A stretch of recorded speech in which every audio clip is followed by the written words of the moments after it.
Live. Hi, everybody. Happy day after Thanksgiving, which I just found out is I think it's National Pie for Breakfast Day. If it's not, I choose to believe that anyway. And so I am here with the amazing Giselle Shapiro in our Coffee and Conversations for Friday, November 27th. And the reason why I asked Giselle on is because she just launched an amazing project that I want to share with you guys about. But let me read her bio a little bit so you know just how awesome she is.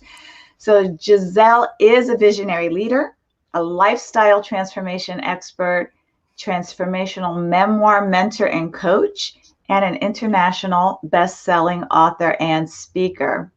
She is the proud recipient of the NAACP Theatre Award for Best Ensemble in the award-winning musical North on South Central Avenue.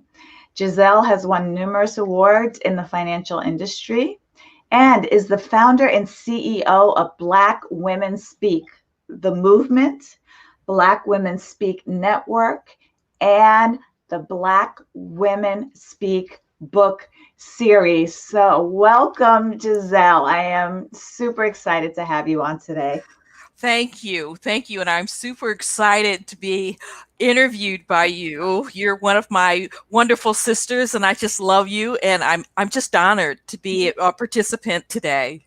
Yeah, I am. I got so excited to have you because, guys, I was going to come on this by myself today because I didn't want to bother anybody for the day after Thanksgiving, but I did have a lot on my mind. And then, Giselle's book had just launched, and I know her and we've been friends for a few months now, and I've been kind of on this journey with her and supporting her through this journey of getting this book out there, this project, this passion project of love. So tell us a little bit, anybody who's watching live, please say hi and let us know where you're from in the chat.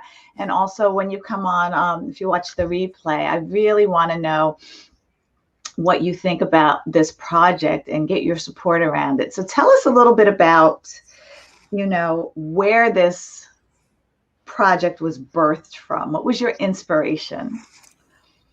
As with many people in the United States as well as the world, we witnessed police brutality against a Black man who eventually died. And it pulled at our heartstrings because everyone realized that this was wrong. And because of that, I had so many sleepless nights. I just knew in my heart I wanted to be a part of the solution. There was something that was pulling me to do something about it. And one morning I woke up and said, I got it. I have a solution, or at least something that I could add to creating change to improve the state of humanity. My idea was to find stories from Black women so that I can help share their stories, because as you know, stories bring change. We can hear so many things out there, but we will zero in when we hear a story. That's why the hero's journey is so important. And you know about that. So I was inspired to contact a woman by the name of Dr. Anita M. Jackson, because I'd watched Anita Jackson throughout the years, and she is a publisher of anthologies. And I didn't know this for sure, but something pulled me to contact her. We had a conversation. She said, I've done several anthologies, I've produced them, and I've been in them. I'm good to go. I can help you with that. And she said, based on what you've told me, why don't you call this book Black Women Speak? I had nothing to say about that other than, yes, let's go with it. So from that inspiration, people who are listening and watching either live or later, what is an anthology? An anthology is a compilation of stories. You could say Chicken Soup for the Soul. Those are stories for the soul. There are a bunch of stories, but they've sold millions and continue to sell millions because stories sell. Yeah. I was moved by that book, and I was moved by a book by Cynthia Kersey called Unstoppable. Speaking of Unstoppable, I inspired the gentleman that I worked with on his 2 best-selling books, and I gave him Cynthia Kersey's book called Unstoppable. Mhm. And this was back in the early 2000s, and that inspired him. You Oh, that's know? beautiful. Yes. So, So, so you had this idea uh-huh. for this compilation of stories for Black women. What was what type of stories were you looking for? At the time, I was led by my inspiration. I didn't know clearly what stories I was looking for. All that I was able to articulate was, I want to heal people. I want to ease the pain, So whatever came to each woman that I spoke to, there was something that spoke to her as far as a story that she wanted to share. Now, these stories vary. Mm-hmm. I have women that have said, I grew up during the Jim Crow era. And here's what I experienced. I was the only Black woman at this school. My daddy lost his job once his employer found out I went to this not high level, but this white school. Mm.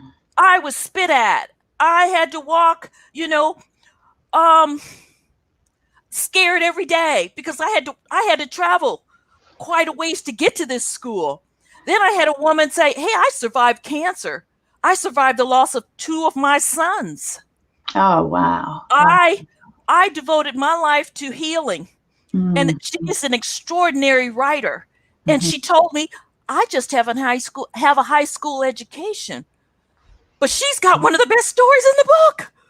That is so powerful because sharing our stories, I feel, and when you and I first connected, I feel sharing stories, and we had this in common, is the most powerful way to connect, and our stories can be someone else's survival guide. And you Yes. mentioned your contributor who grew up in Jim Crow South and under Jim Crow laws. My dad specifically grew up in Jim Crow South and under Jim Crow laws.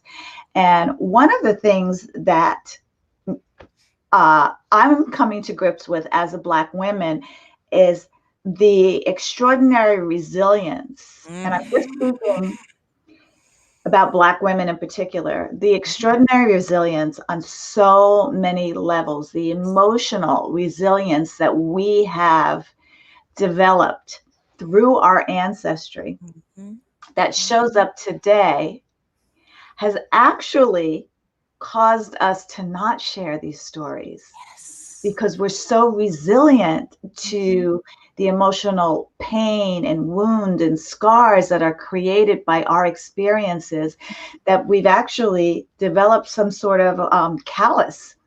Absolutely. And, to where, why bother? Exactly. Because, to tie it into Jim Crow, if we were making white people uncomfortable in any way, shape, or form, that was a no-no. That was deadly for us. It had major consequences, whether it's losing your job, not being able to send your child to school, having, being a victim of violence and oftentimes death and hanging. Growing up, whether we grew up in the North or South, most of us migrated north from the South, but that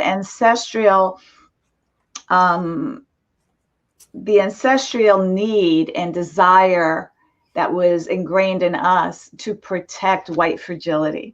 Yes, I know. And we've had to normalize our existence and what we've had to deal with. I read an article, it was an op-ed, I think it was in USA Today, and she was a Harvard law professor, and she said, "Oh, I didn't think racism affected me until I realized I just normalized it." And people are compelled to share their experiences. I read every day someone sharing their life.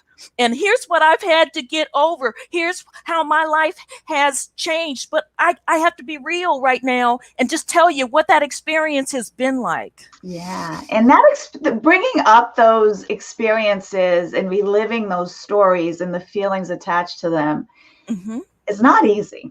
No. It is not easy. I'm thinking of all the stories that came up for me, all the experiences and incidences where I, had to deal with microaggressions and unconscious biases and being stared at because I looked different than white, kind of that monkey in a zoo look. And, and they all came flooding forward. And I remember thinking, if we were to now share these stories, because how many times have you heard white, you share a story or they see something or they're just, white people are just becoming aware of what the journey has been like for us. And they're shocked. Yeah. Empathy. These stories are going to bring out empathy because if people can really see what we've actually gone through, this is going to hit them in the heart. Oh, I'm sorry. I'm sorry for you. No, it's more than I'm sorry. Yeah. Take it deep because it's impacted our lives to the way where, like I said, we've had to normalize it because we've wanted to move on to the next level to get a better paying job or have a better life. So it's a reckoning, so to speak. Yeah. And a lot of us have some, can liken those experiences to PTSD. I mean, yes, in the overall white community, a lot of what they see is how a lot of people have chosen to numb the pain of growing up inferior. And being told and being made to feel that way the entire lives is incredibly painful. And I read somewhere that white people actually think that we don't feel pain at that same level. And I think part of that is our need to be resilient and persevere regardless. And so unless you're in our community and know what that feels like, people on the outside looking in see an incredible strength is there, but they also think that we are not as affected by these biases and aggressions at a deep level. And some people have learned to cope better than others. Some people have used drugs and alcohol to cope. And then, me, for one, I have a greater empathy, understanding. I'm careful about the word empathy because you really cannot walk in our shoes. There's no way, unless you are Black and are wearing this cloak, to really know what that feels like. But to have a greater awareness and understanding, to try to understand what that might have been like for us, and what it would have been for you if you really just grew up feeling less than, knowing you were less than, knowing that you had to be the standout in every situation, work harder, work smarter, just to be equal. Yes, and I'll tell you, growing up, I grew up in the Los Angeles area, so I didn't experience the racism in the South. My mom traveled all over the country because her grandfather was a porter, which was popular for Black men in my grandfather too, early days. And my mom, they had stops in the South, and she saw how bad Blacks were being treated. She just swore up and down she'd never return to the South, and she never did until my sister moved to New Orleans, and that was just the one time since she was in her early school years. But I didn't really know about owning my Blackness. My mom wanted us to just see us as people. So I didn't even know, I could sing James Brown, I'm Black and I'm proud, but I didn't know what that felt like. I can relate to that. Yeah. Until I got in high school, and my high school sweetheart at the time, he was from the East Coast, so they were a little bit more Black than the West Coast, So his mom, and his mom joined the Nation of Islam, and his brother did, and so we were like interested, and he quite naturally would feel more into that than I would, but I was so curious, and I was in Gaga love, so it was like, let me join the Nation of Islam. So I joined the Nation of Islam, and I learned more about being Black because I thought, God, this feels good, because I never could associate with that. But I share that in the books as well. And that's amazing, because I really can relate. Our parents worked so hard to protect us from the pain of racism, which we in turn, of course, press down to our children as well. But it also, one of the things I realized that it really, in order to overcome our Blackness and normalize ourselves, we denied our children that experience as well, as a form of protection. Our intentions were good. But I remember saying to my youngest daughter, I have two daughters, and I remember my youngest daughter may have been, I don't know, 4 or 5, little. Mm-hmm.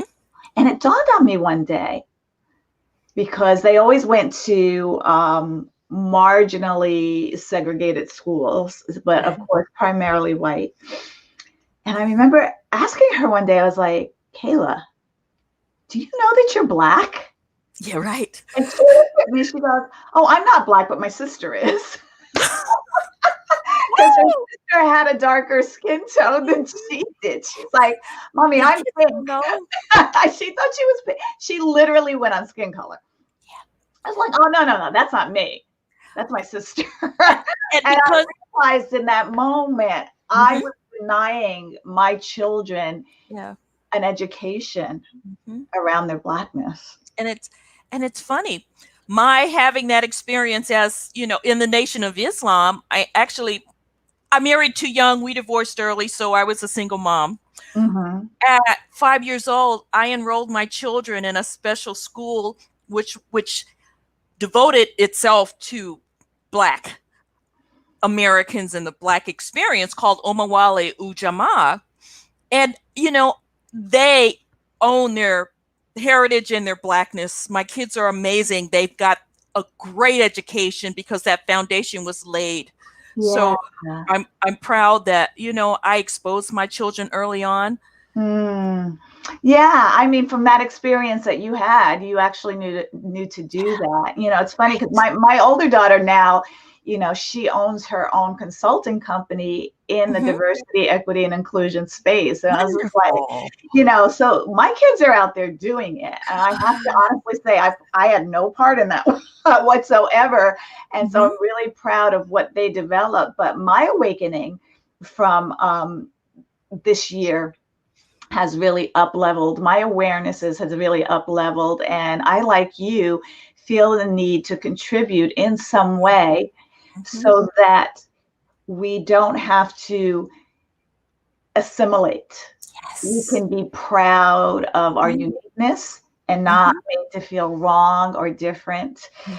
And I love the stories that you put this book together. I haven't read it yet, but you put this book together to share our stories, because I always knew deep in my heart, number one, that women are going to cause the transformation.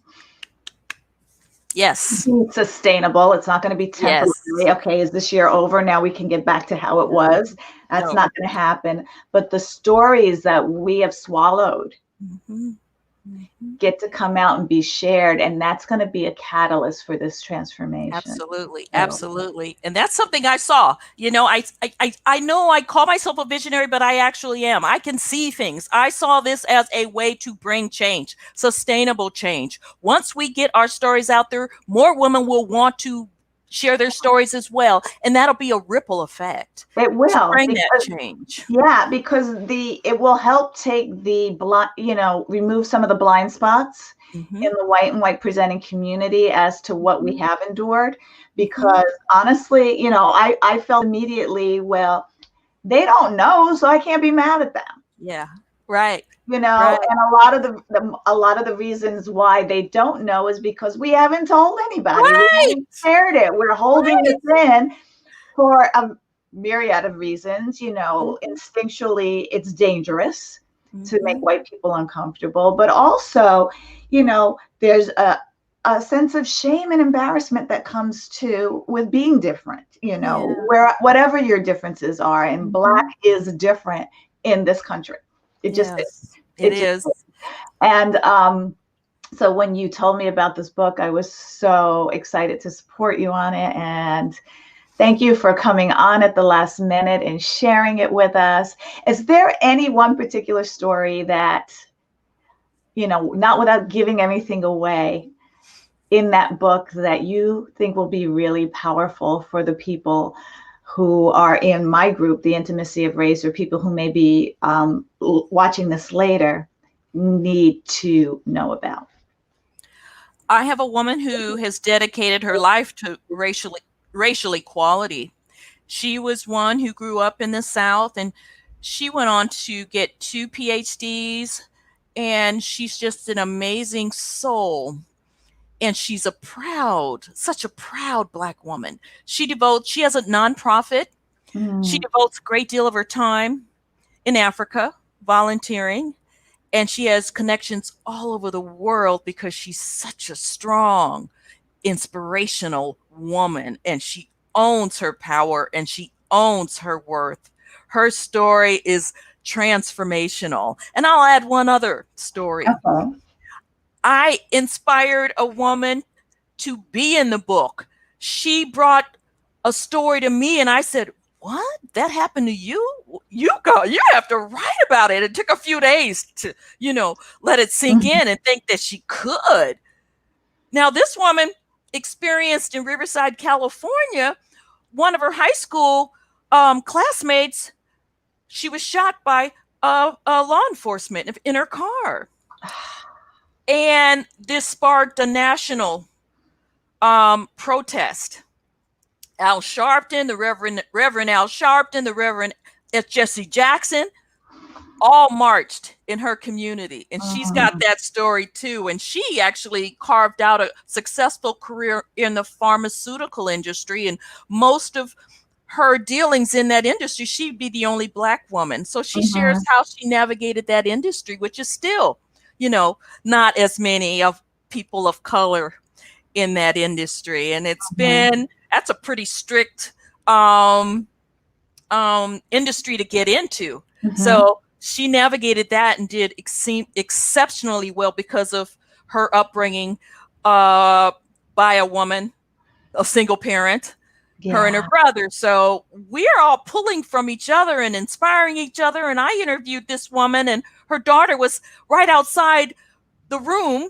And as soon as the interview was over, she comes in and hugs her mom and was so proud. And as a result, this young child, 7 years old, did a video for her class because she was inspired by her mother. So this ripple effect is happening as we speak. Yeah. Oh my God, that's beautiful. So guys, I'm going to put the link to where you can get the Black Women Speak anthology on Amazon, right? Yes, and we want to promote the paperback, and you can buy one for yourself and for a few other people that you care about. Great gifts. Because yes, great gifts. You really want to up-level your allyship and be aware. You've got to learn these stories. You've got to learn these stories because it'll change something in your heart so that you will continue the work of being an ally and not, get weary and be tired and want to, okay, I've done enough. We're done. We really have to keep these stories to the forefront. So thank you, my dear, for being willing to come on, for doing this work, this laborious labor of love to help everyone just know our stories and learn and grow and transform from these stories. So thank you, thank you, thank you. It's been a pleasure. Thank you, and God bless. Yeah, and everybody have a great weekend. We'll see you next Friday at 9 a.m. Pacific on Coffee and Conversations in the Intimacy of Race. Bye. Thank you.